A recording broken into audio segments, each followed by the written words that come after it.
드디어 한반도기를 앞세운 대한민국 그리고 북한 선수들이 함께 입장하고 있습니다.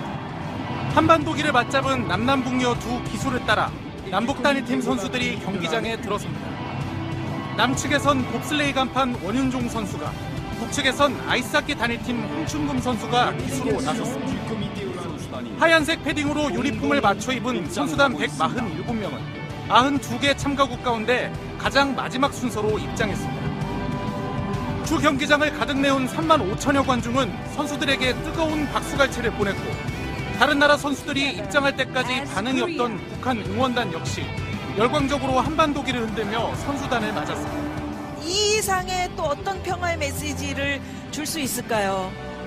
관중석에 앉아있던 문재인 대통령 내외도 선수들에게 손을 흔들며 환영했고, 북한 대표로 참석한 김영남 상임위원장과 김여정 부부장도 남북한 선수단을 환한 미소로 반겼습니다.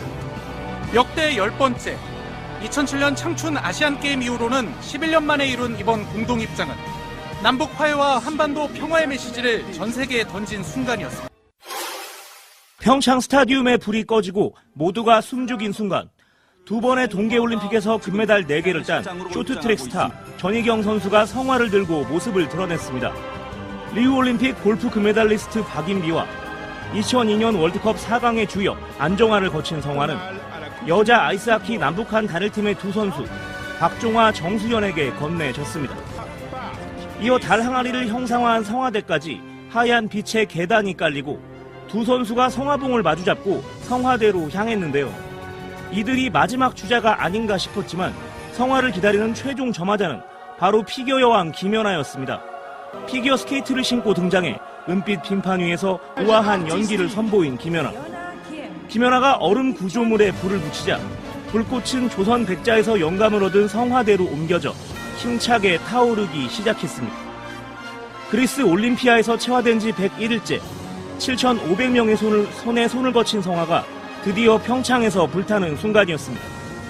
모두를 빛나게 하는 불꽃이라는 구호 아래 장장 2,018km를 달려온 성화는 이제 대회 폐막까지 17일 동안 평창을 밝히게 됩니다. 이명박 전 대통령은 김윤옥 여사와는 동행하지 않은 채 행사장을 찾았습니다. 외국 정상이 아닌 만큼 일반인 출입구를 이용했습니다. 문 대통령의 헤드 테이블과는 거리가 있었는데 자리 배치를 놓고 불만을 드러냈던 것으로 알려졌습니다. 행사 진행 중에는 양옆에 앉은 황교안 전 국무총리와 장하성 정책실장 등과 대화를 나누는 모습도 보였습니다. 이후 문 대통령은 직접 이 전 대통령이 앉아있는 테이블을 찾아가 인사를 나눴던 것으로 파악됐습니다. 문 대통령과 이 전 대통령이 만난 건 2015년 김영삼 전 대통령 조문 이후 2년 3개월 만입니다. 앞서 이 전 대통령은 자신을 둘러싼 검찰 수사에 대해 노무현 전 대통령 죽음에 대한 정치 보복이라고 주장했고, 문 대통령은 분노의 마음을 금할 수 없다며 강한 불쾌감을 드러낸 바 있습니다. 트위터가 진짜 언론입니다. 강한 듯 따뜻한 남자 기적씨가 정말 좋아요. 좋아 보이지 않는데요? 갑자기 남자 한 명이 그렇지 않아도 칙칙한 이 두 사람 사이에서 감기 걸리셨어요? 아니요, 집에서 연구한 겁니다. 연구한 결과예요. 김종인 컷오프의 아픔을 딛고 강철 같은 의지로 다시 일어서고 있는 가뜩이 같은 남자 한 줄 더 추가됐습니다. 지금 죽어도 호상이라는 현역 같은 전 의원 강기정 의원님 나오셨습니다. 어서 오십시오. 네, 죽지 않고 살아 있습니다. 강기정입니다. 아직 호상이 아니야. 13번째 시간이고요. 지난주에 여사님 나오셨는데 제가 우려했던 바로 그 댓글들이 달리더만요. 아, 그래요? 안 보셨네. 아니, 지난주는 정신이 없었어요. 그렇군요. 네. 일단 첫 번째 댓글 요약. 첫 번째, 유기승 여사님 대단하다. 견제 장치로서는 최고야. 그러니까 강기정 의원님이 나한테 이제 시간이 없어 보여. 내가 봤을 땐 지금 죽어야 호상해. 죽지 않습니다.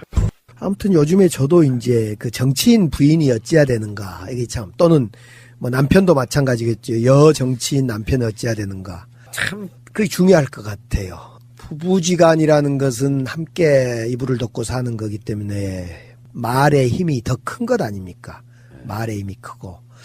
그래서 소위 이제 남자 정치인들 입장에서는 여성 부인, 사모, 부인이 정말 아내가 아내가 어떻게 하는가에 따라 정말 그 남자 정치인, 남편이 많은 역할이 달라질 거라고 보여지는데 그런 점으로 볼 때 우리가 보통 이제 대통령 퍼스트 레이디 이야기를 많이 하는데 정말 중요할 거라고 저도 생각하고 그런 걸 많이 느끼고 삽니다. 여사님 어떻다 그러세요? 거기는 저를 너무 감시하고 저한테 죽으라 그러고 막 죽으라 그래요.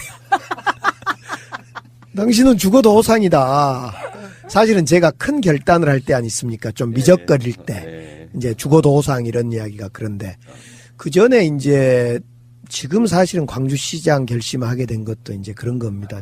이 결심 전에 제가 국회의원을 하면서 늘 어떤 고민의 지점이 있을 때 뭐라고 하냐면 여보, 당신 혹시 정치 그만두더라도 내가 다 먹여 살릴게. 당신 애들하고 놀아줘. 샤트맨에 이제 이런 이야기를 해요. 그럼 내가 당신이 뭘로 나를 먹여 살린다는 이야기야. 사실은 제 과거 고백한데 마등처입니까? 마누라 등쳐 먹고 산 사람이라 마등처. 원래 이제 저 아내가 영문과를 졸업했는데 실은 수학을 좋아해가지고 수학 전문학원을 했어요. 과외 플러스 하늘 수학이라는 학원인데 지금 안 하시죠? 지금은 당연히 안 하지요. 사실은 국회의원 되고 한 2, 3년을 더 했어요. 근데 제가 어찌 공익을 다루는 사람이 사교육 시장에서 그렇게 헤매고 있는가 그래서 이제 안 하고 말았는데 그때는 이제 제가 정치할 때 빚도 지고 이런 걸 다 아내가 다 커버를 했죠. 확실히 그 정치인, 특히 정치인은 그 배우자를 잘 만나야겠다는 생각이 좀 들 때가 있어요. 그러니까 공짝이 안 맞으면 안 돼. 제가 항상 드리는 말씀이 이명박 씨가 김윤옥 씨 같은 스타일이 아닌 다른 스타일을 만났으면 역사가 바뀌었을 수도 있어요. 그런 관점으로 봐야죠. 그렇죠. 문재인 우리 여사님도 늘 노래 불러주고 혼자 전라도를 막 다 훑고 이런 거 참 그때 그 김정숙 여사님이 전라도 막 곳곳을 방문하고 섬 방문하고 이거 한참 또 이야기가 돌았지요. 대선 때 김정숙 여사가 그 헌신이 아마 전라도권에서 한 지지율 10% 이상 올렸다는 뭐 그런 얘기까지 있을 정도로 그게 진정성 보여진 건데. 그렇죠. 우리 게시판에서도 반응이 좋았었는데 댓글 달렸던 것 중에서 읽어드릴게요. 블루아이즈님이 써주신 건데요. 강기정 의원님 나오실 때 사모님도 고정으로 추진해주세요. 듣다가 뻥 터지네요. 이렇게 써주셨고요. 또 두 번째 달림은 강기정님 실소유주, 유기숙 여사님 환영합니다. 30분 청취 중 이미 팬심이 생길 것 같네요. 몸살 중이신데도 청산뉴스의 달변이시네요. 점점 기대가 됩니다. MB는 반드시 구속. 그건 기정사실이에요. 이거 무의식으로 의도하신 걸까요? 네, 제가 죽어도 호상일 때 유기숙은 나옵니다. 출연합니다. 이제 다시는 출연 없습니다.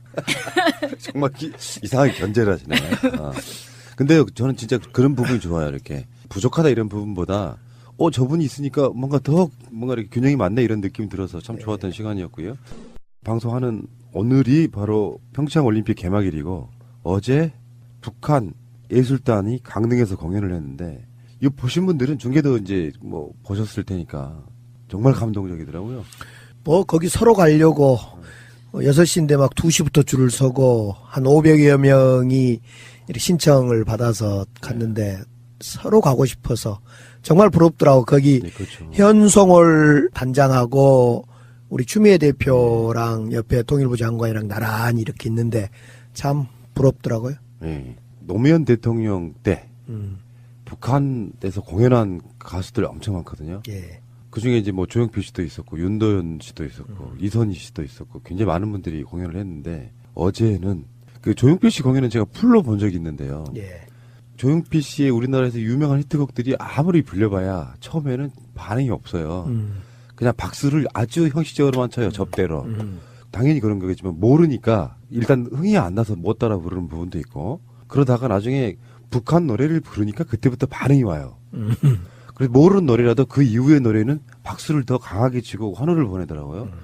그게 이제 우리나라에서 똑같이 반대로 재현이 되는 거죠. 그러니까 그렇죠. 삼지연 그 악단이 와가지고 연주를 이렇게 노래를 하는데 우리나라 노래들을 많이 불렀어요. 심수봉의 남자는 배 여자는 항구, 패티김의 이별, 혜은이의 당신은 모르실 거야. 이거 핑클 노래로 알고 계신 분들이 요즘 많을 것 그렇죠. 같은데 최진희의 사랑의 미로. 이거 편집 안 할래. 최민희 가수 음반칩. 우리 최민희님. 그러니까. 그분 때문에 지금 이. 최민희 가수로 네. 음반칩 하셨구나. 네. 그리고 서른도의 다함께 차차차, 서유속의 홀로아리랑, 왁스의 여정, 이선희의 제2얘기. 이렇게 우리나라에서 많이 불려졌던 우리나라의 노래를 와서 불렀다라고 하니까. 네. 객석에 있는 우리 국민들이 흥이 더 나는 거예요. 그러니까. 제일 신기한 게 그분들 그 처음 보는 가수가 처음 보는 복장으로 네. 제이 스치는 바람에 이런 걸 부르는데 더 호감이 가고 그렇더라고요. 저는 울컥했어요. 그러니까요. 당신은 모르실 거야. 이런 노래 참 저희들의 애창곡들 아니었습니까? 애청곡이죠. 애청곡. 북한에서는 심수봉 씨 노래가 원래 인기가 있답니다. 왜 그러죠? 박정희 관련인가요? 북한 풍이 좀 들어있는 느낌이에요. 그 약간 애절함, 애달픔 이런 게 있잖아요. 예. 그리고 이선 씨에 대한 호감도도 굉장히 높대요. 공연한 적이 있어가지고. 뭐 직접 거기에 듣고 온 김현 우리 전 의원 한번 얘기 들어봐야 되겠지만 아마 네. 김현 의원 거기 간 것 같아요. 그 대표 모시고 대변인 입장에서 가신 것 같은데 아마 훨씬 음절이나 여러 가지 음을 더 우리 정서에 맞게 좀 변화시켰다. 이런 이야기를 하더라고요. 그런 점으로 볼 때 배려를 많이 한 것 같아요. 서로. 그렇죠. 우리도 그랬지만 북한도 많이 배려를 해서 북한 노래 다시 만납시다에 보면 태양조선 이런 것도 당군조선으로 바꾸고 노래말도 좀 고치기도 하고 또 음이나 여러 가지도 우리 정서에 맞게 하는 이런 것이 작은 배려지만은 아마 크게 나온 것 같아요. 그러니까 제가 볼 때는 이번에 예를 들면 한미 군사훈련 연기 이건 우리가 북한에 대한 배려라면 또 북한은 열병식도 또 이렇게 축소한 이런 것도 배려고 또 그러니까 북한이 또 김영남, 김여정 뭐 핵심을 또 이렇게 내려보내고 이런 배려가 막 쌓이다 보면 정상회담까지 가는 거 아닌가 싶어요. 열병식 행사도 축소했다 그러고 생방송도 안 했다 그러고 하긴 했지만 예. 남한을 의식하는 것 같은 모습을 보였다. 요건데 그러면 이제 올림픽 이후에 어쩔 거냐. 그러니까 지금 북한이나 미국이나 모두 대화를 하고 싶어 하고 그 계기가 평창이다. 저는 이렇게 이제 분석을 해봤습니다. 왜냐하면 북한도 사실은 핵실험을 통한 ICBM을 발사를 통해서 준비를 해왔지만은 실제로 그걸 원하지 않을 거고 미국도 실제로 ICBM의 핵탄두가 미국 본토로 날라오는 상황, 끔찍한 상황을 원하지 않을 거고 그런 점에서 두 미국과 북한은 대화를 하고 싶어하고 그런 마음이 모아져서 평창을 사실은 지금 평화올림픽으로 만들어내고 있고 한미 훈련도 연기하고 또 28 건군절 행사도 처음으로 이렇게 축소한다는 거 아닙니까? 그래서 이런 서로 배려와 양보와 대화의 손짓을 하고 있는 것 같아요. 그 상황에서 지금 우리 문재인 대통령이 딱 운전자론을 제시한 거 아닙니까? 그래서 우리가 운전대를 잡겠다. 그리고 옆에 북한을 앉히겠다. 조수석에. 그리고 뒤에 미국과 중국이 좀 앉아봐라. 이렇게 해서 운전자론을 제시하면서 이렇게 지금 열심히 차를 몰아보겠다고 하는 의지와 마음들이 지금 모아져 가고 있는 것 같아요. 그래서 지금은 막 정말 노심초사 우리 대통령도 문재인 대통령도 노심초사 이 상황을 관리하고 있고 미국과 북한도 이렇게 정말 이 판을 깨고 싶어 않는 거예요. 누구도 깨고 싶지 않는 거죠. 그래서 지금 이 분위기를 잘 모아 나가서 정말 평창올림픽 이후에 성과가 있었으면 좋겠어요. 근데 지금 미국이나 그 일본, 특히 미국의 강경파들이나 일본의 아베 같은 경우는 한미 합동 군사훈련 해야 된다거든요. 이 상황이 어떻게 타기가 될지. 그러니까 문재인 대통령은 지금 올림픽 내내 그 생각만 할 수밖에 없을 것 같아요.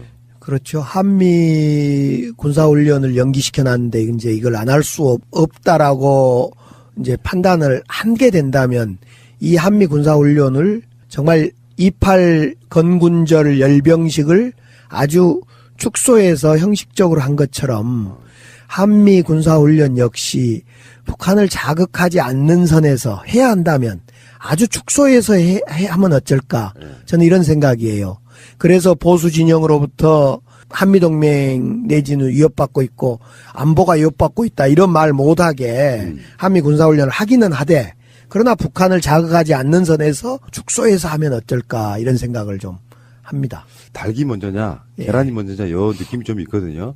어느 쪽이 먼저 이렇게 화해 제스처를 내미느냐. 물론 북한은 지금 어떤 면에서 보면 성의를 보이고 있다고는 보이는데. 네. 지금은 이제 주거니 받거니 했습니다. 한미 군사훈련을 연기하라. 하자. 우리 문재인 대통령이 그러니까 북쪽에서도 그래? 그럼 평창 참여할게. 그러면서 다시 또 그러면 우리 쪽에서 그 누굽니까 예. 제재 대상 되어 있는 최희 부위원장을 제재를 풀어달라. 예. 그래 15개 국제 나라에서 풀었어요 오늘 새벽에. 예. 또 이제 그러니까 열병식도 요란하게 않고 아주 뭐 건군절이니까 안 할 수 없다고 판단했는지 아주 축소해서 하고 지금 주거니 받거니 했기 때문에 이제 계속 이런 주거니 받거니가 되다 보면 정이 쌓이고 대화에 가까워지지 않을까 싶어요. 근데 어제 이제 문재인 대통령하고 펜스 부통령이 만났는데 예. 보도도 보면 그렇고 당연히 그럴 수밖에 없는 게 한미는 긴밀하게 공조한다. 예. 요건 똑같은데 미국의 입장은 압박, 우리 대한민국 문재인 대통령의 입장은 대화 이런 거거든요. 예. 이제 우리가 쉽게 전쟁 중에도 전투도 하면서 대화도 하는 그런 점을 미국은 또는 북한은 계속 그렇게 나갈 겁니다. 이 전쟁 중이라고 볼 때 지금 정전협정 상황에서 전쟁 중에 이 지금 우위를 점하기 위해서 서로 전쟁을 하면서도 대화를 하는 그렇기 때문에 미국은 펜스 부통령을 중심으로 해서 계속 트럼프가 압박을 하는 거죠. 북한의 인권 문제가 어쩌다. 인권이 열악하다. 또 뭐 핵실험을 가만두지 않겠다. 뭐 이러면서 계속 압박은 하지만은 그것이 압박으로만 가지 않고 대화의 어떤 그 또 다른 길을 열어두고 문을 열어두고 압박하는 거기 때문에 이것을 꼭 압박으로만 보지 말고 대화를 더 잘하기 위한 압박으로 봐야 된다. 저는 이렇게 봅니다. 북한도 마찬가지라고 봐요. 북한이 대화를 닫고 압박을 한다면 열병식이라든가 평창올림픽 이런 것을 형식적으로 아주 그러고 뭐 하겠지만은 역시 대화의 문을 열어놓고 지금 압박을 하고 있다. 예. 그래서 핵심은 군사훈련인데요. 한미 네. 합동 군사훈련인데 일단 평창올림픽 때문에 연기를 해놓은 상태인데 구체적인 날짜가 바뀌거나 그런 건 아니에요. 예, 일단 안 하는 거고 예, 연기고 중단도 아니고 네. 취소도 아니니까 네. 그나마 대한민국 내에서 자유한국당 같은 세력들이 없어서 예.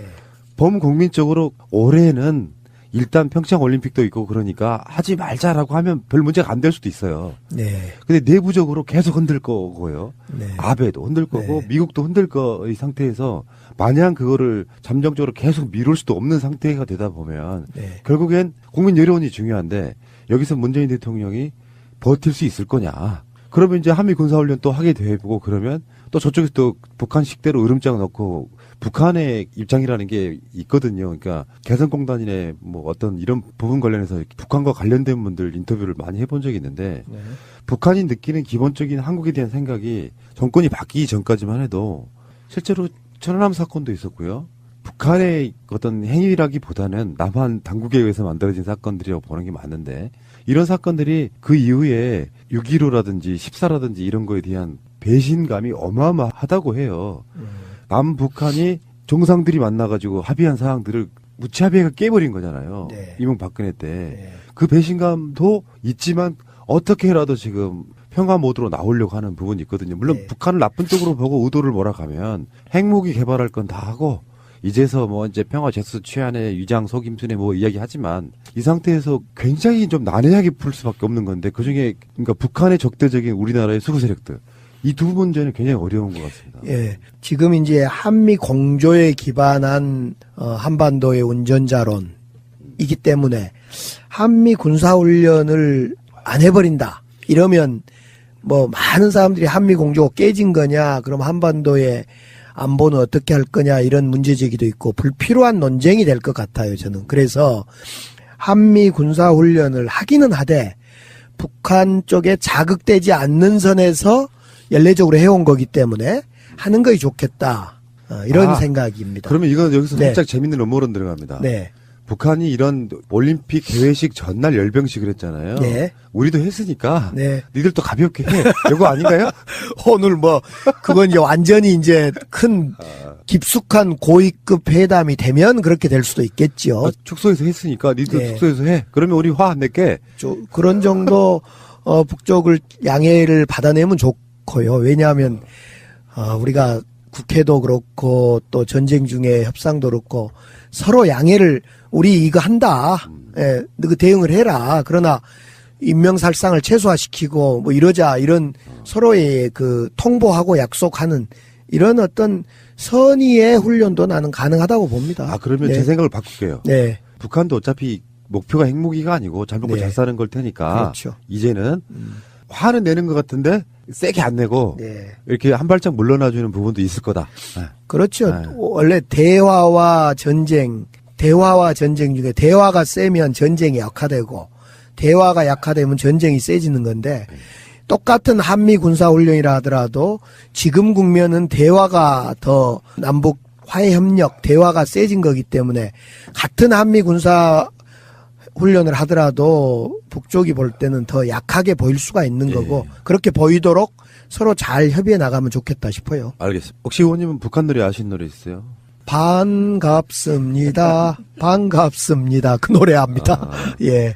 그 노래 신기했었고, 근데 이게 그 민주정부 때 네. 남북 화해 모드가 생기니까 북한 노래를 우리가 알게 됐는데, 북한도 평양 같은 대도시 같은 데 가면은 한류가 어마어마하잖아요. 예, 예. 한국 드라마, 한국 가요, 그 사람들도 한국 노래들 중에 좋은 노래들은 흥얼흥얼 하고 다니는 거예요. 네. 제가 독일의 베를린 대학에 있는데 베를린 대학에 저랑 같이 만났던 교수 독일인인데요. 그 교수님이 이제 북한에서 대학을 다녔어요. 김일성 종합대학에서.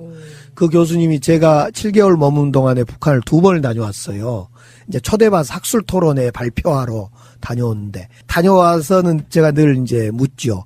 어떻게 생겼습니까? 저는 평양을 못 가봤어요. 개성이나 저쪽은 가봤는데 그래서 북한 평양은 어떻습니까? 라고 하면 저한테 이렇게 이야기를 해요. 아니 도대체 과거 군사독재 남한 이 군사정부나 군사독재 정부가 뭐하러 국가보안법 뭐 찬양 고무 어쩌고 저쩌고 한지를 모르겠더라. 이제 그 지금 독일 그 베를린 대학 교수는 한국도 잘 알고 북한도 잘 알아요. 두 군데 다 와본 사람이고 우리 남한의 청년들을 평양 거리에 일주일간만 딱 있도록 하면 북한이 싫어질 거랍니다. 그래서 왜요? 그랬더니 휴대폰이 안 터진대. 그러니까 북한에 대해서 조금이라도 1mm라도 동경한 사람이 있으면 북한 한 번만 그 일주일만 다녀오면 생각이 전혀 달라질 것이다. 못 살겠다. 라고 느낄 거다. 이런 이제 농담 반 북한의 실정을 저한테 알려주신 분 계시는데 이제 그분이 늘 이야기하는 것이 평양이 많이 달라지고 있다고 그런 이야기는 저한테 하더라고요. 뭐 저는 가보지도 않았고 어디서 어디까지가 달라진 건지 모르겠는데 본인은 이제 늘 다녀오면서 드는 생각이 이런 정도 이야기는요. 전두환 정부 80년대 국가보안법 수준입니다. 지금 이런 발언은. 참여정부 때 북한 평양 다녀오고 그랬던 분들이 박근혜 정권 때 평양에 갔더니 뭐 맥주가 맛있더라, 뭐 대동강에 꽃이 아름답더라 다 국가보안법으로 걸었던 국가보안 사건. 7조 네. 찬양 고무죄입니다. 그거. 그건 말도 안 돼. 제가 이제 베를린에 있으면서 송두율 교수님, 경계인이라고 부르는 송두율 교수님하고 한 4시간 동안 와인을 마시면서 정말 이런 얘기 저런 이야기 나누면서 이제 송두일 교수가 겪었던 분단의 어떤 아픔 이런 이야기를 참 들어보면서 제가 송두일 교수님께 한국 가십시다 그랬더니 안 가고 싶대요. 지난 참여정부 때 왔다가 안기부한테 국정원한테 덜컥 잡혀서 구속이 됐잖아요. 네. 그 사건이 사실은 그때 혐의가 다 무죄가 된 거예요. 그 뒤로. 근데 자기는 대한민국 조국을 위해서 민주화운동을 위해서 국적도 버리지 않고 대한민국 국적을 가지고 독일에서 교수 생활하면서 살아왔는데 그래서 정말 경계인으로 살면서 대한민국을 방문했는데 공항에서 덜컥 구속된 거 아닙니까? 감옥까지 살고. 근데 그때 살았던 죄명, 국가보안법 이런 간첩죄 이런 것이 다 무죄가 돼버린 거예요. 그래서 정내미가 떨어진다 이게 이 대한민국이. 그럴 것 같아요. 네. 국가에 대한 배신감이나 상처가. 그럼요. 송도일 교수님하고 사모님하고 이렇게 이제 다 정년 다 이제 은퇴하고 연금 생활하면서 두 아들을 뒀는데 한 아들은 미국에서 의사로 살고 있고 한 아들은 그 독일에서 화학 전공인으로 살고 있는데 그래서 이 네 가족이 조국으로부터 받는 대한민국 조국으로부터 받는 어떤 배신감이 엄청 크다는 이야기예요. 예. 알겠습니다. 어쨌건 간에 평화에 다시 그 싹이 움트고 있고요. 오늘 방송 이후에 올림픽이 야간에 개막됩니다. 네. 이게 서구 유럽의 그 중계권 이런 문제 때문이라는 사실에 또 한 번 이상한 그 슬픔을 느끼고요. 그런데 날씨가 받쳐주고요. 네. 참 좋을 것 같아요. 알겠습니다. 네. 잠시 후 이어겠습니다. 세계인이 함께하는 평화의 제전이 시작됩니다. 오늘에 이르기까지 대한민국과 평창에 보내주신 따뜻한 성원과 우정에 국민을 대표하여 진심으로 감사드립니다. 제가 존경하는 한국의 사상가 신영복 선생은 겨울철 옆 사람의 체온으로 추위를 이겨나가는 것을 정겹게 일컬어서 원시적 우정이라고 했습니다. 오늘 세계 각지에서 모인 우리들의 우정이 강원도의 추위 속에서 더욱 굳건해지리라 믿습니다. 세계와 마찬가지로 한국은 지금 공정한 사회를 꿈꿉니다. 우리는 지난 겨울 공정하고 정의로운 나라를 위해 촛불을 들었고 이번 동계올림픽을 준비하면서 공정함에 대해 다시 성찰하게 되었습니다. 선수들의 공정한 경쟁이 다시 일상의 확고한 상식으로 스며들 수 있게 우리 모두 힘과 지혜를 모아 나갈 수 있길 바랍니다. 존경하는 내외집인 여러분, 오늘 이 자리에는 세계 각국의 정상과 지도자들이 함께하고 있습니다. 저는 이 순간 갈등과 대립이 상존하는 지구촌에 이런 스포츠 대회가 있다는 것이 얼마나 의미 있고 다행스러운 일인지 깊이 실감하고 있습니다. 만약 올림픽이라는 마당이 없었다면 어느 자리에서 지구촌에 이렇게 많은 나라들이 이렇게 즐거운 마음으로 함께할 수 있겠습니까? 평창 동계올림픽이 아니었다면 한자리에 있기가 어려웠을 분들도 있습니다. 그러나 그 무엇보다 중요한 것은 우리가 함께 하고 있다는 사실입니다. 우리가 함께 선수들을 응원하며 우리의 미래를 얘기할 수 있다는 사실입니다. 우리가 함께 하고 있다는 사실 그 자체가 세계의 평화를 향해 한 걸음 더 다가갈 소중한 출발이 될 것입니다. 광주 이야기 좀 할게요. 의원님 계시는 광주 5.18 때 헬기 사격이 수차례 있었다. 국방부의 5.18 특조위에서 밝힌 내용이고요. 다음에 전투기는 폭탄을 장착하고 대기했다. 이런 내용도 있고요. 황영시 당시의 계엄사 부사령관은 무장 헬기를 투입하라고 4차례나 명령했다는 사실도 나왔고요. 당연히 그럴 것이다. 아니 또는 그랬다. 공식적인 발표만 안 나왔던 것뿐인 사실들이 있지 않습니까? 사실은? 우선 이게 참 38년에 밝혀진 5.18의 진실 중에 일부인데요. 네. 하나는 우리는 그동안 육군만 투입된 줄 알았어요. 계엄군으로 투입되고 전투병으로 투입되고.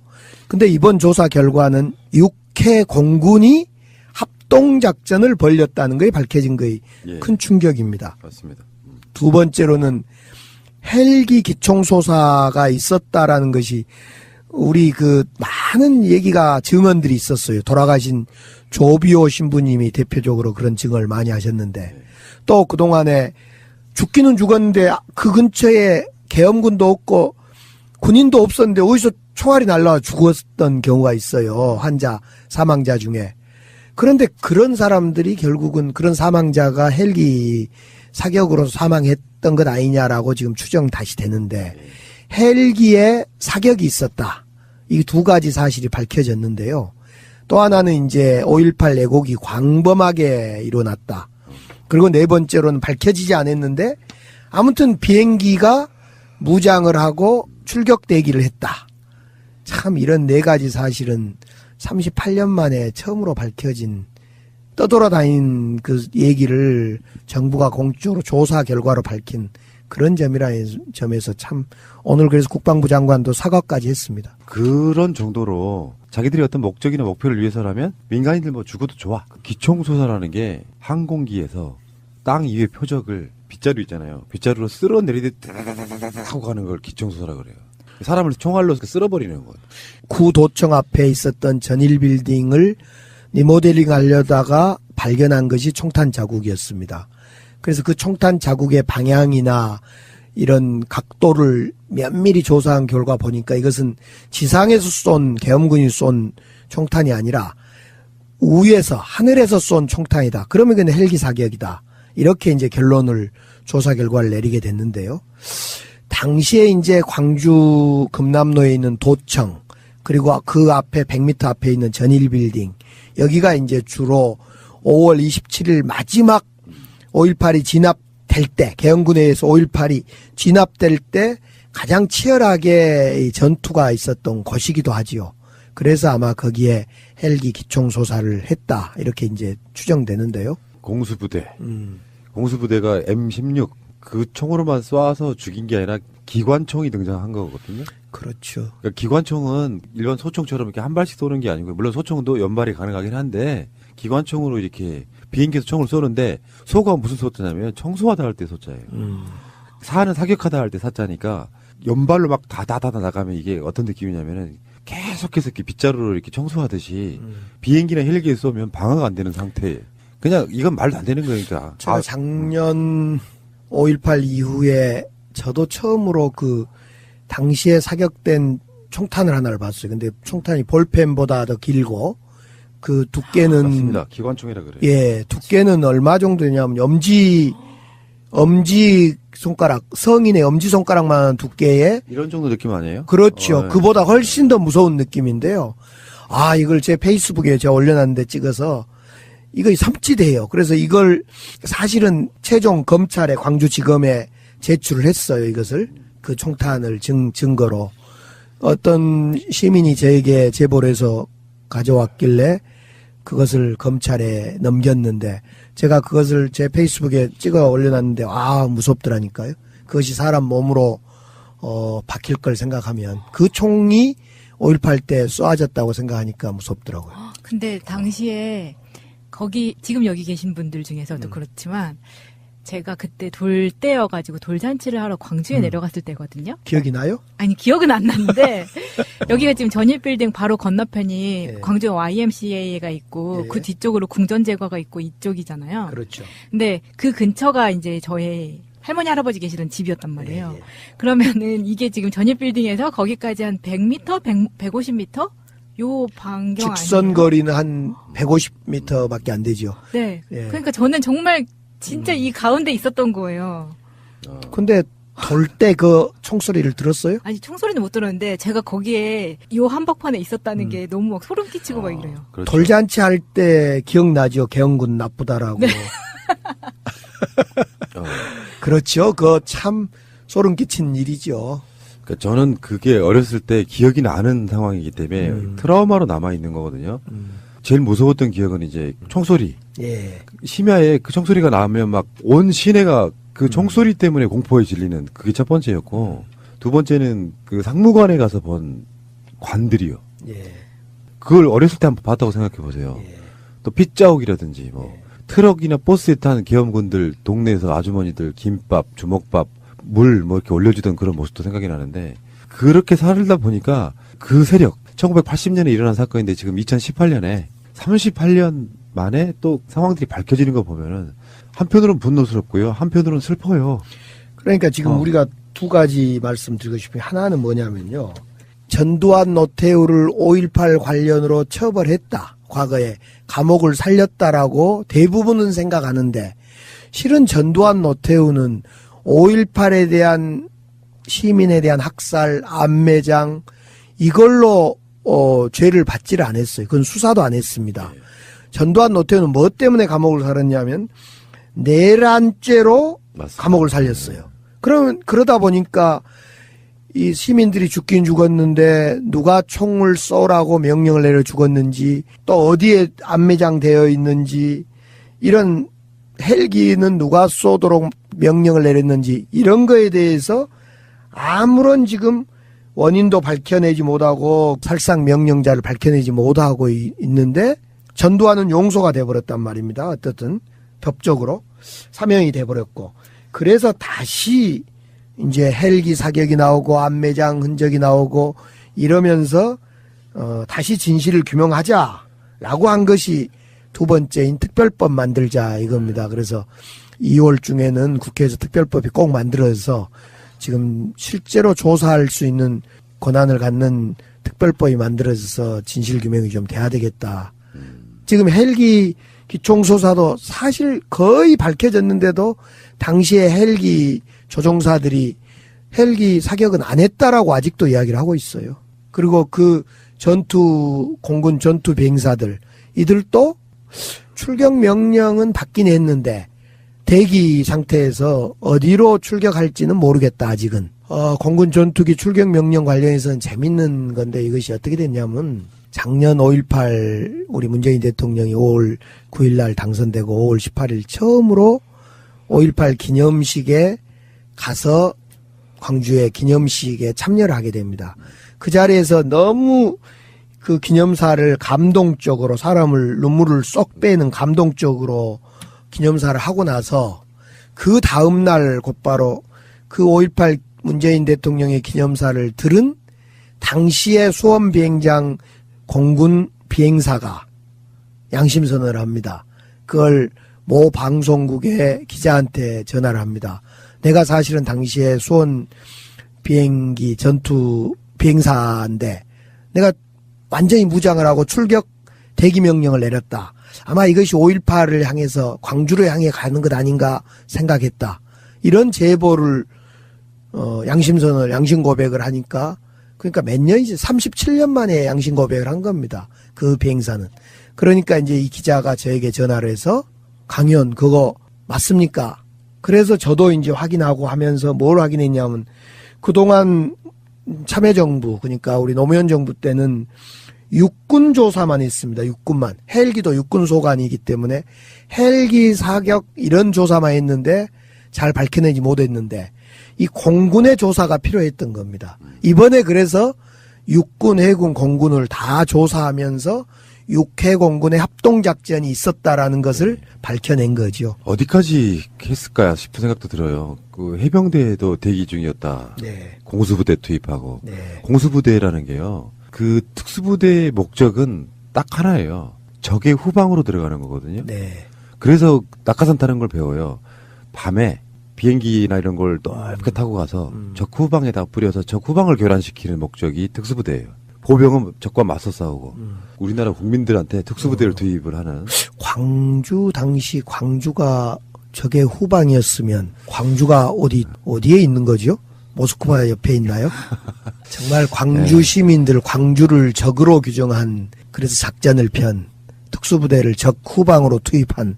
슬퍼요. 그러니까 아까 분노는 두 번째고. 예.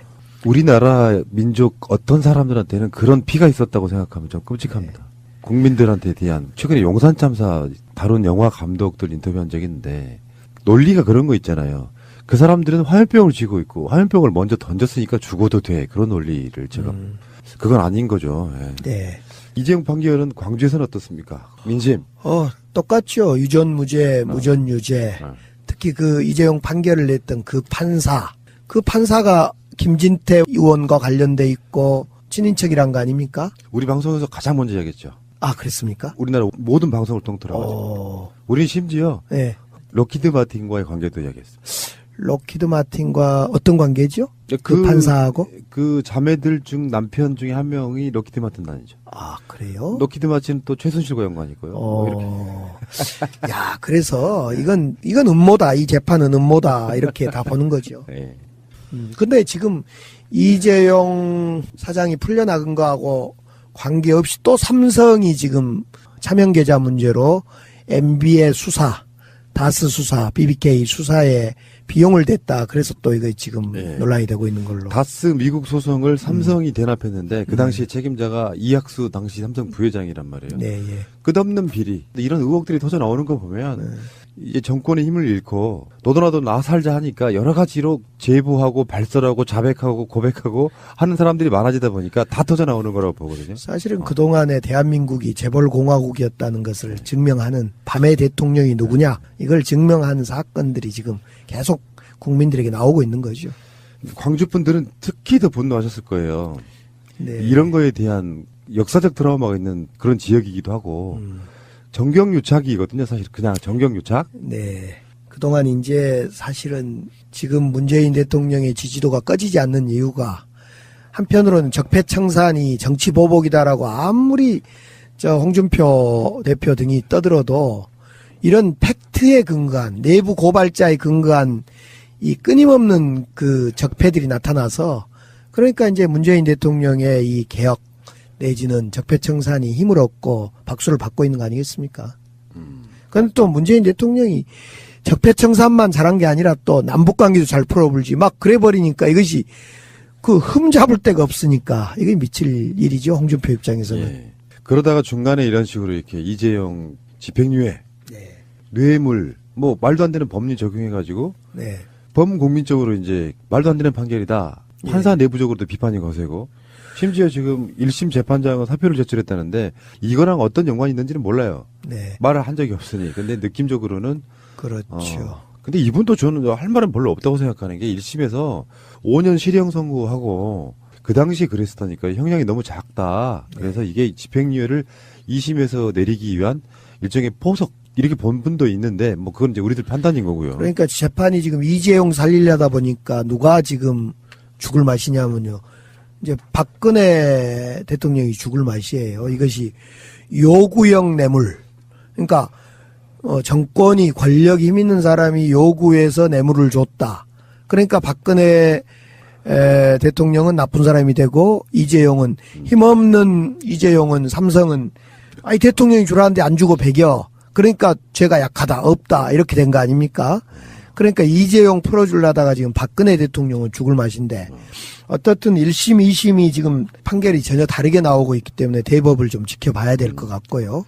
예상은요? 네. 저는 이제 대법이라는 것이 상당히 그 법리 위주로 판단을 하고 있기 때문에 지금 제일 큰 이거 그 국민연금 의결권을 통해서 이 문제를 대법이 어떻게 판단을 할까 저는 이제 아직 예단은 못 하겠는데 보통 이렇게 1심, 2심 이렇게 엇갈릴 때는 대법의 파교환송이 많이 되기도 하더라고요. 그걸 기대해 봐야 되겠죠. 그럼 전원 합의체로 이때 가겠죠? 갈 수도 있겠고요. 이 정도의 부담이 좀 그 사건은 그냥 그렇게 가는 게 맞을 것 같고. 네. 전원 합의체는 이제 양승태 체제가 아니라면 일종의 배심원 판결이랑 좀 비슷한 요소가 있어요. 그렇습니다. 여러 명이 한꺼번에 네. 중지를 모아가지고 네. 판결할 수 있어서 저는 그 이재용의 잠시 외출 이렇게 봅니다. 그런데 이재용의 잠시 외출인데 그 2심 판결을 냈던 그 판사도 지금 외출을 했다는 거죠? 휴가를 냈다는 것 같은데요. 아, 그건 그렇겠죠. 네, 지금 뭐 예. 심지어는 뭐 언론 인터뷰까지 해요. 판결로 네. 인터뷰하는 판사는 많이 못 봤거든요. 아무튼 이 판사가 좀 이상하다는 것이 모두의 생각인 것 같아요. 그러면 대법 판결을 좀 기대해봐도 괜찮겠죠. 사법부에다가 쓰레기 투척하고 예. 나만 살겠다 하고 도망가는 걸 수도 있다는 생각이 좀 들었습니다. 검찰은 공수처라든가 수사권 조정을 통해서 견제가 좀 돼야 될 것 같고 사법부는 존중받고 존중받아야 됨에도 불구하고 정말 어쩔 때는 사법 판결이 아니라 사법 사형 그러니까 과거에 수많은 그 판사들이 저질렀던 정말 정권에 빌붙어서 정의와 민주주의를 논감아버렸던 그런 판사들 이런 분들에 대해서 이제 세상이 좀 좋아졌으니까 자유한국당이 국회 전면 보이콧, 상임위 전면 보이콧 할 말 없으면 왜 나 안 해? 뭐 그런 방식이 지금 최근에도 여러 번이지만 오래 가지를 못하는 이유가 이렇게 하면 여론이 또 비판이 쏟아지면 어쩔 수 없이 또 못 이기는 척 들어오고 계속 이런 걸 반복하는 거거든요. 가출이 일상화된 분들. 네. 그러니까 야당이 상임위 보이콧도 하고 우리도 뭐 과거 그런 일이 있었으니까 그런데 그걸 할 때는 명분과 전략을 가지고 해야 되는데 지금은 홍준표의 매우 감정적인 그냥 네. 예를 들면 이번에 대표적으로 지금 강원랜드 수사를 세게 하니까 권선동에 대해서 우리 여당 의원들이 정당한 요구를 하고 있고 사법개혁특위 염동열 의원 사개특위위원 사퇴하라고 했는데 그것도 사퇴하지 않고 버티면서 아무튼 그렇게 버티면서 동시에 상임위 보이콧을 하는데 국민들이 동의가 안 되는 거지요. 이 권선동하고 염동열의 지금 수사받아야 할 위치에 있는 의원들이 그 사개특위라든가 법사위 위원장을 하고 있으니까 이건 과거에 김현 의원의 사례를 보면 세월호 국정조사위원으로 김현 의원을 기연히 파냈거든요. 당시에 여당. 그래서 그때에 비교하면 이미 권선동이라든가 위원장이라든가 염동열 의원은 사개특위도 사표를 내야 되고 권선동 위원장도 혐의가 분명히 없어질 때까지는 법사위원장을 내놔야지요. 강기정 의원 같은 분들이 네. 최소한 법사위원장 해야 되는 거잖아요. 아, 제가 하면 지금 죽죠, 죽어 다. 예전에 이런 일이 있었어요. 보통 법사위를 말입니다.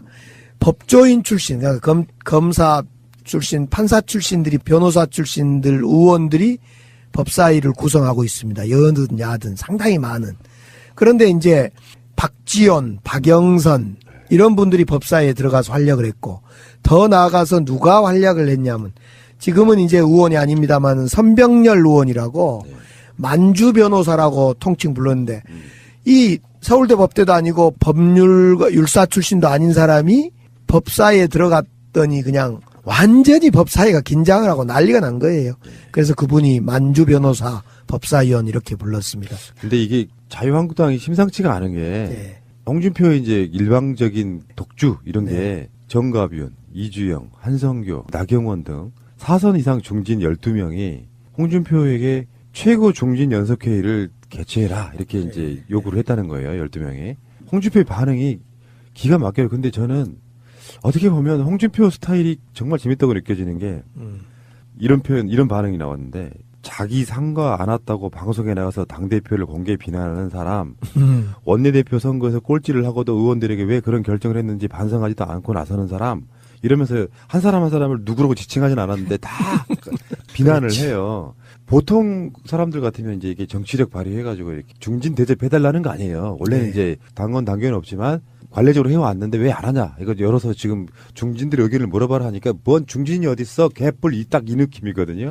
그러니까 홍준표 스타일은 내노란불이 정확한데요. 네. 자기가 예전에 안상수 대표할 때는 조금 마음 안 들면 막 파업해불고 최고위원이 안 나가버리고 막 사태질하고 이랬던 분인데 지금은 이제 본인 마음대로 하되 누군가가 옆에서 좋은 의미든 나쁜 의미든 하기 시작하면 인신공격 해버리고 저도 그거 뭐 봤는데 원내대표도 떨어진 사람이 무슨 자격이 있다고 이런 식의 발언 들으면서 이 홍준표 당대표는 6.13 선거까지 딱 정치할 사람이구나. 그렇죠. 네. 그러니까 이렇게 같은 당 사람들을 권력으로 찍어 누르는 것도 순간이고요. 네. 그러니까 상대 자체에 대한 모멸감 때문에 나중에 언젠가는 이게 아래 힘으로 모아지면 결국은 망하게 돼 있는 상태에 네. 홍준표가 삐끗하면은 이 사람들이 벌떼처럼 달려들어서 공격할 수밖에 없는 대상이 되는 거거든요. 사실은 정치가 좀 여의도 정치가 이상하게 돼서 그렇지 홍준표, 안철수 이런 분들이 대선에 지자마자 바로 당대표로 복귀하는 것 자체가 수순이 이상했던 거죠. 그때부터. 그러다가 지금 한쪽은 귀 막고 혼자 달리기 하고 있고 홍준표. 그다음에 또 한쪽은 안철수 전 대표 같은 경우는 통합을 하는 건지 분당을 하는 건지 분열을 하는 건지 모르는데 아무튼 또 그쪽은 그쪽대로 달리기를 하고 있고 아무튼 방향이 좀 개혁과 개헌과 남북 화해 협력 쪽으로 달리기를 하면 좋은데 각자 그냥 막 방향도 없이 뛰다 보니까 정말 국민들만 피곤한 거죠.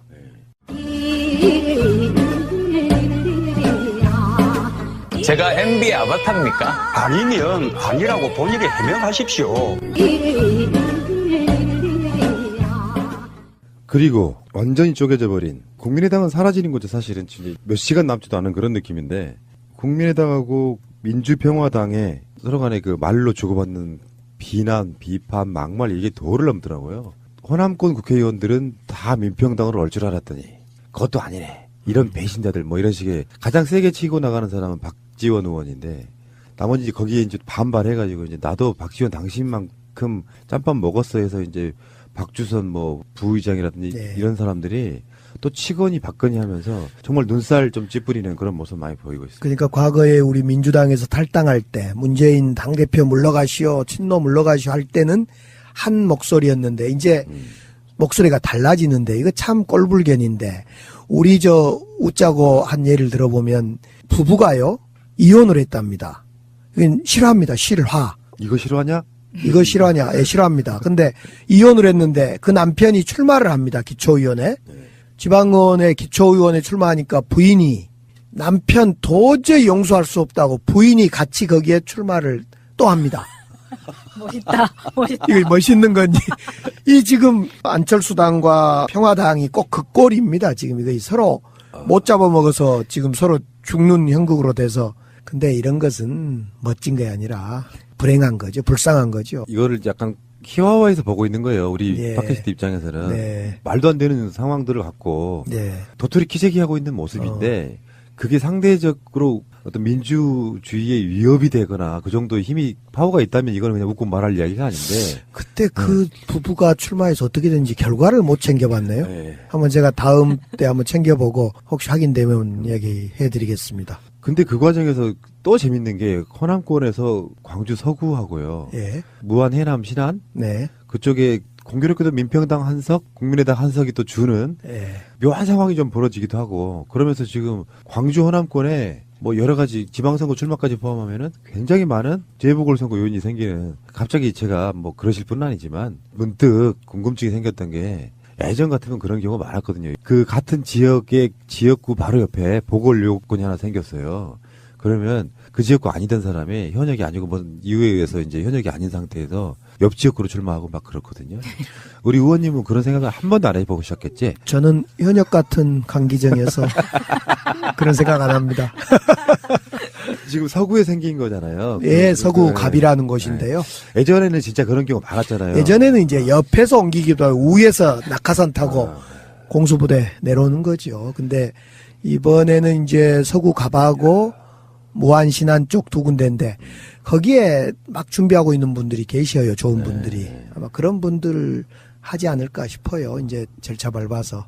그런데 참 묘하게 또 광주 전남에 그냥 보궐선거가 되면서 저도 뭔가를 준비하고 있는 제 입장에서 그냥 화끈화끈 옆이 뜨거워져서 좋은 방향으로 열기가 높아지면 투표율도 올라가는데 예. 진흙탕 싸움 되면 투표율은 떨어진다라고 네. 그러더라고요. 그러니까 저도 선거를 재선거만 해서 국회의원 선거만 5번을 치러봤는데요. 그리고 다른 선까지 하면 나름대로 선거를 많이 치러봤는데 결국 유권자들이 잘 봐주셔야 됩니다. 유권자들이 이걸 잘 구별해 주셔야 되고.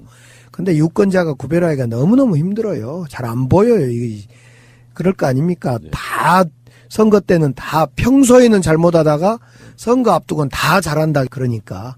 그래 저는 늘 그 사람이 과거에 살아온 발자국이 어떻게 생겼는지를 좀 봐주라. 발자국으로 봐야 된다. 오늘도 그래서 무슨 사설해요?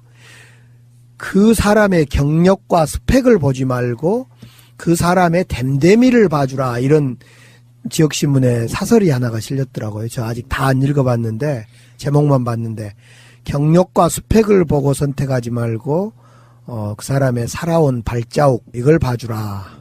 이런 사설이 하나 실렸더라고요. 아, 굉장히 중요한 이야기네요.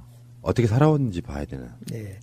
근데 이제 우리 유권자들 입장에서는 거의 잘 안 보이죠. 그러니까 지금 뭘 했냐, 또 어떤 직책을 명함을 가졌냐, 이 명함을 보고 많이 선택하기도 하고.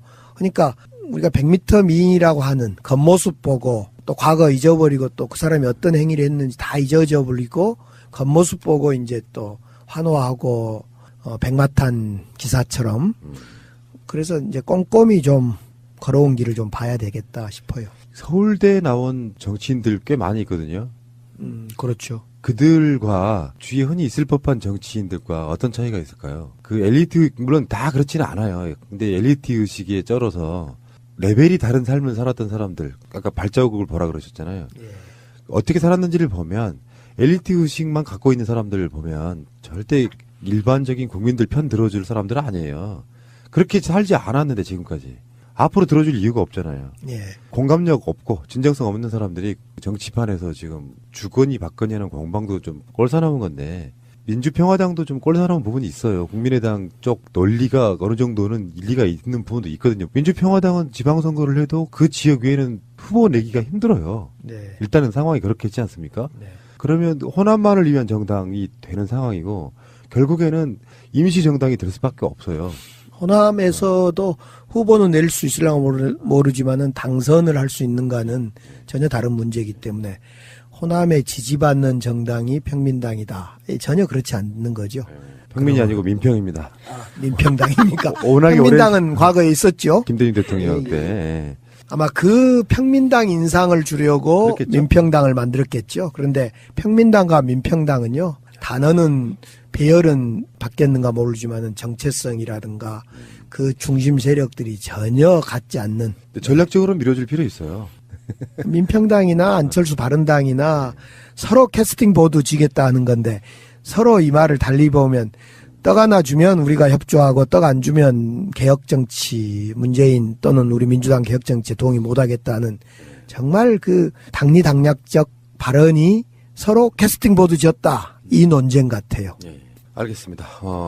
강기정 의원님은 명절에 유일하게 빠지는 방송인 되겠네요. 왜냐하면 이제 아쉽습니다. 광주하고 서울을 오르락내리락 하기가 네. 상당히 열악한 상황이기 때문에 네. 다른 분들은 정규 방송 그대로 하십니다. 네. 저도 뭐 그러면 새해 복 많이 받으시고 설날 떡국 많이 드시는 한 살 잘 드십시오. 의원님도 드시는 거예요. 남들한테만 드시라고 하시고. 저는 결코 떡국을 먹지 않겠습니다. 설날 아침 사실은 제가 떡국을 먹을 수 없는 상황에 봉착해 있습니다. 왜요? 뭐 또 산에 올라가시나요? 서울에 있는 방송 출연이 있습니다. 그런 통에 떡국을 못 먹고 설날 아침은 쫄쫄 굶게 생겼고 결국 나이는 먹지 않습니다. 아, 그러시군요. 네. 좋은 방법이 있었네요. 예. 저도 일을 만들어서 떡국을 먹지 않겠습니다. 네, 그날은 밥을 먹겠습니다. 떡국 맛있게 드시고 새해 복 많이 받으십시오. 네. 강기정 의원님 개그와 함께 새해 복 많이 받으시기 바랍니다. 자, 그 다음 주에 뵙겠습니다. 고맙습니다. 감사합니다. 강원랜드 채용비리 지금 권성동에 대한 논란이 지금 있거든요. 실제로 채용비리 부분은 작년 가을에 정기국회 열릴 때 민주당의 핵심 공격 포인트이기도 했어요. 네. 근데 그게 여러 가지 상황 때문에 묻히죠. 그런데 최근에 이제 담당 검사의 외압 폭로가 나오면서 이게 다시 재점화가 됐는데 문제는 뭐 염동열은 또 그렇다 치더라도 권성동은 국회 현재 법사위원장이잖아요. 법사위원장이 불법으로 올리친 사람이에요. 그렇다 보니까 지금 권성동이 법사위원장을 맡고 있는 한 더군다나 법사위원장의 주요 피감 대상이 검찰이잖아요. 뭔가 제대로 안 될 수밖에 없어서 정상적인 민주국가라면 이런 스캔들에 휘말렸다 그러면 일단 법사위원장 내려놓고 시작해야 되는 게 맞거든요. 근데 관련 법률이 있어야 되는데 예전에 그 명동님이 한번 대차게 말씀을 하셨지만 국회의원들이 자기 할 일을 제대로 안 하고 있다는 증거죠. 이 분명한 그 법적 근거가 있어야 돼요. 이렇게 상임위처럼 특히 국회에서 법사위는 그 상임위 위에 상임위 역할을 하고 있어요. 이게 다른 상임위에서 그 어떤 통과된 법률도 법사위를 통과하지 못하면 본회의로 못 올라가기 때문에 일종의 깔때기의 마지막 그 출구 역할을 하고 있는 건데 여기에서 지금 권성동 의원이 이렇게 깽판을 부려버리면 정말 누구도 뭐 어떻게 절차적으로 할 수가 없거든요. 그래서 이게 지금이라도 늦었지만 한편으로는 이렇게 상임위의 어떤 그 위원장이나 그 의석 배분이나 이런 운영하는 거에 대해서 법적으로 분명히 근거를 둬야 돼요. 이런 경우에 바로 날려버려야지. 이 말이 돼요, 지금. 그 범법자가 그 상임위 위원장을 하고 있다는 것 자체가. 그것도 법사위 위원장을. 그래서 이자가 결국은 바른정당으로 탈당했다가 다시 굉장히 빠르게 컴백하잖아요. 거대 정당 소속이 되지 않으면 법사위원장은 제1야당, 여당 정도가 맡는 거라고 하면 그 자리 보존하려고 가장 빨리 들어왔다. 뭐 이런 생각도 들고. 권성동이 국회에서 박근혜를 탄핵 소추할 때 청구자로 박근혜를 탄핵시킨 거거든요. 국회 법사위원장이 직접 헌법재판소에 그걸 청구를 하잖아요. 그런 바로 당사자이기도 한데 본인은 정작 뭐 한두 명이라면 그냥 또 그냥 인간적인 도리에서 뭐 그럴 수도 있지라고 하여도 안 돼. 그렇지만 이게 막 수십 명씩 이렇게 청탁해가지고 거기에 취업 비리를 만든다는 것은 바로 물러나야 될 그런 부분이라고 생각이 들고요. 그러니까 취업 비리는 그 비리 자체로도 굉장히 심각한 범죄지만 이 감정적으로 그 청년들한테 끼치는 해악이 너무 심각해요. 그러니까 우리가 헬조선이라고 하는 이 표현에 이면에 숨어 있는 건 불공정이 숨어 있는 거거든요. 그러니까 이게 내가 아무리 해도 나 이제 소용없어. 이제 이번 생은 뭐라더라? 이번 생은 조졌다고 하나? 이생망. 이생망 해가지고 이번 생은 망쳤어. 자포자기하는 이런 의미들이 다 포함된 헬조선이라는 그 표현 안에 어떤 우리가 실질적으로 눈으로 확인해야지는 못했지만 미루어 짐작하기로서는 있는 것들이 다 헤쳐먹을 거야. 누군지는 몰라도 끼리끼리 다 이렇게 해먹어서 좋은 자리는 다 차고 들어갈 거야라고 하는 그런 어떤 상상 같은 게 있었는데 그게 사실이라는 거잖아요. 짐작이 아니라 내 망상이 아니라 그게 사실이었다는 게 확인된 거기 때문에 청년들이 느끼는 그 실패감, 열패감 이게 그냥 허무맹랑한 게 아니라 근거가 있었다는 증거가 되는 거예요. 그렇죠. 예. 지금 그 안미연 검사의 폭로에 의해서 권성동이 지금 그 반론 차원에서 인터뷰를 하는 내용 중에 정말 웃기는 게 있어요. 사촌 동생이 관련된 거에 대해서 그 사촌 동생에 대해서 모르느냐라고 물어보니까 권성동이 이렇게 대답을 합니다. 제가 제 사촌 동생이 강릉에만 30명이 넘는데 어떻게 다 기억합니까? 이래요. 양아치 새끼 이거 진짜. 그리고 더불어서 권성동이 안미연 검사를 대검찰청에 고소를 합니다. 이 고소 내용이 뭐냐 하면 통신비밀보호법 위반, 공무상 비밀누설, 출판물에 의한 명예훼손 혐의를 걸어서 대검에 고소장을 제출했고요. 자, 그러면 이제 권성동은 자기가 고소장을 제출했으니까 이제 조사받아야죠. 조사받으러 가야죠. 고소인으로서 그러면 바로 또 피의자로 전환이 될 수도 있어요. 국회의원들이나 아까 말한 그 검사도 마찬가지지만 그런 공직자들은 깨끗해야 되는 거 맞는데 그들 중에서도 최소한 법을 만들려고 하는 법을 만드는 거잖아요. 네. 또 사법부는 법을 집행하는 거잖아요. 검찰 포함해가지고. 네. 검찰은 사법부가 아니지만. 그럼 그 법을 다루는 사람들은 최소한 비리 문제는 없어야 돼. 법을 만들면서도 자기들은 비리가 있어. 진짜 열받게. 이것이 왜 이슈가 됐냐면 권성동 이야기가 추미애 대표가 쳤기 때문에 그래요. 저쪽에서는 더러운 막말로 말을 뱉을 때마다 이슈가 되는 홍준표가 있고 장제원이 있어요. 그쪽이 이제 공격수인 거죠. 근데 이거를 대변인 단으로 막으려니까 이쪽이 이슈가 안 되는 거예요. 일단 뭐 야마 이런 걸 떠나가지고. 그럴 때는 최소한 추미애 대표가 아니라도 최고위원급들이 계속 쳐주는 스타가 있어야 돼요. 예전에 정청래처럼. 홍준표가 더러운 말 하면 누가 하면 그 비슷한 급에 있는 사람이 그걸 받아 쳐주는 이게 돼야 되는데 최고위원회에 올라가 계신 분들은 사실 좀 네임밸류가 떨어져. 현재 구성상 그렇잖아요. 민주당의 최고위원 구성상 그렇단 말이에요. 그러니까 요거를 역부족으로 매번 사안마다 당대표가 막을 수도 없어요. 그러니까 대변인들 뭐하냐 소리가 나오는 건데 대변인들이 또 야당도 아니고 여당이다 보니 어디까지가 막말인지도 망설여질 거예요. 받아치는 그런 입장이라는 게. 그러니까 권성동 이런 부분은 지금 제가 봤을 때는 민주당의 이제 정발이 그런 부분도 있고 그래서 최고위원회 구성도 바뀌는지 안 바뀌는지 정확히 모르겠습니다만 바꿔야 된다는 여론은 비등한 게 분명히 있거든요. 스타급이 별로 없어. 최고위원회에 나오는 사람들 중에. 예를 들면 최고위원회 김민석 민주연구위원 같은 분들은 배석은 해요. 근데 발언을 안 해. 그 이름이 최고위원 회의이기 때문에 그렇습니다. 특별한 일이 아니면 참석하는 대변인들도 발언 안 해요. 하는 말들을 적지. 그 최고위원들만 앉아서 하는데 최고위원들이 보통 뭐 보면 막 청년, 여성, 지역 그렇다 보니까 스타급들이 없는 가운데 오직 관심 받는 사람은 추미애 대표 이런 식이란 말이에요. 그렇다 보니까 서로 간에 공방이 잘 안 되는 부분이 있어가지고 뭔가 더 효율적으로 여당을 돌리는 데 있어갖고는 최고위원회도 좀 바꿔줘야 되는 부분이 있는 거죠. 이게 문재인 대통령이 이야기하고 여당에서 같이 쳐주고 이게 팀플레이잖아요. 근데 그거 문재인 대통령이 이야기를 많이 해도 여당이 격렬하게 쳐주지 않으면 이 이슈화가 안 돼요. 권성동 관한 부분은. 그런데 이게 당원으로서 민주당 의원들한테 아쉬운 점은 좀 있습니다. 이게 노무현 대통령 시절을 지나면서 이명박 정권 시절에 민주당 의원들이 정말 욕을 많이 들었던 것 중에 하나가 여당병 걸렸다는 비판이었거든요. 이렇게 야당이 됐는데도 불구하고 여당 시절에 그 점잖음, 엘레강스함을 버리지 못하고 전투적으로 임하지 못했다는 그 비난을 많이 받았는데 지금 그런 느낌을 받기 시작했어요. 이게 여당 의원으로서의 품격을 지키려고 하다 보니까 상대방만큼 이렇게 지저분해지기 싫은 이런 조심스러움? 이렇게 하나하나 말을 골라내는 느낌.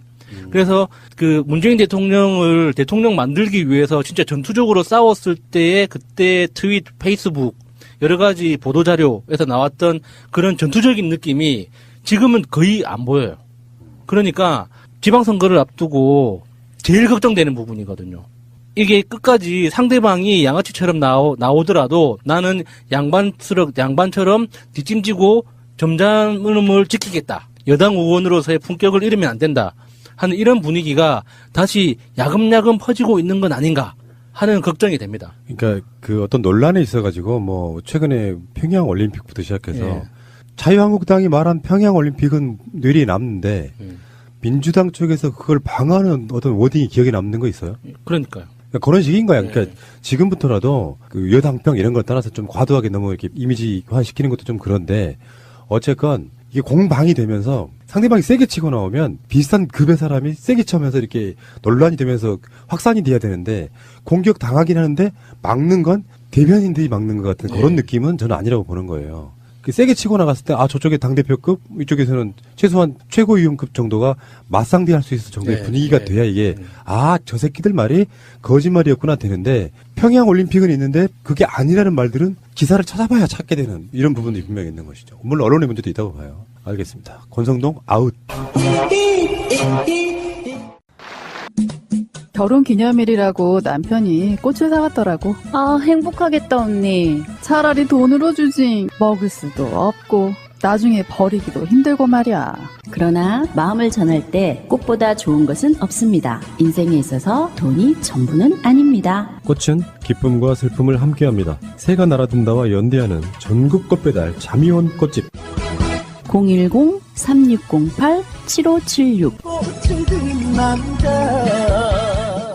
여보, 고마워.